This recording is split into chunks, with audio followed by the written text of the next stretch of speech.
В современном Саранске уже практически невозможно найти улицу либо площадь без памятника или монумента. И вот к 500-летию со дня вхождения мордовского народа в состав Российской Федерации в 1986 году был установлен памятник «Навеки с Россией». Разработкой памятника занимались архитектор Игорь Покровский и скульптор Исаак Бродский. Скульптура представлена в виде двух женщин в мордовских национальных нарядах, несущих в руках колос пшеницы.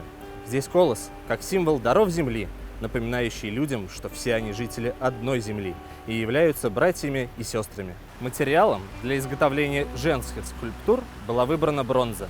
Высота памятника достигает 20 метров. В 2012 году рядом с памятником возвели фонтанный комплекс. Теперь это место является не только памятником, увековечивающим важные события и единство, а и местом, где так любят проводить время горожане.